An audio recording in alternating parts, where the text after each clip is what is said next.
I'm Ralph Whitesides, Utah State University Extension Weed Specialist, and today we're talking about weed prevention.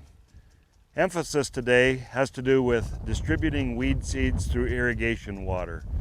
Considering the source of the water, considering the open canals, streams, and rivers that the water might pass in order to arrive at your field is one of the efforts that needs to be considered by every agricultural producer who irrigates.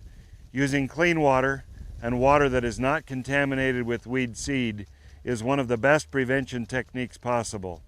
Keeping the seeds out of the water is sometimes a possible option by having weed screens or other devices designed to keep the seeds out of the system. In the arid West, almost all irrigation water, before it arrives at its destination where it's used to irrigate crops, travels in canals or rivers. And almost all of this open water travels for miles, where vegetation along the edges of the streams can and does mature, and in many cases is weedy. As it matures, weed seeds fall into the water.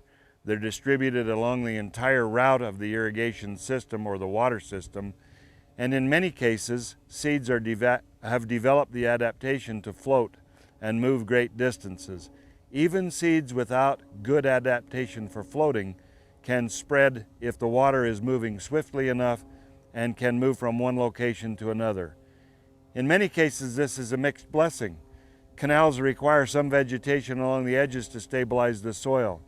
However, improper management of the vegetation along the edge so that the majority of the vegetation is weedy ends up being a source of much weed problem further down the canal in the crop fields.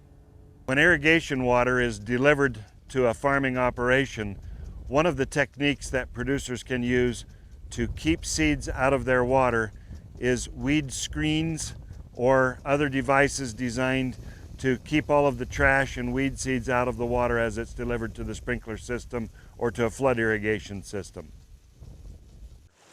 In this particular canal, you can see a grate has been placed here. This grate is designed primarily to stop all kinds of debris that might plug up the canal system as it's delivered. In this irrigation diversion, the large grate is designed to take out big vegetation that might plug the system. But this hydro screen on the back allows the water to siphon back through and is eventually diverted back into the pump and the irrigation system, and is effectively screens out much smaller seeds, as pointed out by Dr. Creech, is pointing out the seeds down there. To manage undesirable weeds growing along canals, there are several options.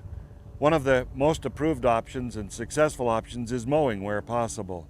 Mowing is very effective at reducing seed production on many of our weeds and keeps them from producing seeds that can fall into the water. Spot treating with herbicides that are appropriately registered for aquatic situations or riparian zones is another option to keep weeds from going to seed. Completely eliminating all of the vegetation with a non-selective herbicide almost always leads to problems, erosion problems, and doesn't solve the weed problem, since in many cases, weeds are the first invaders to come back in.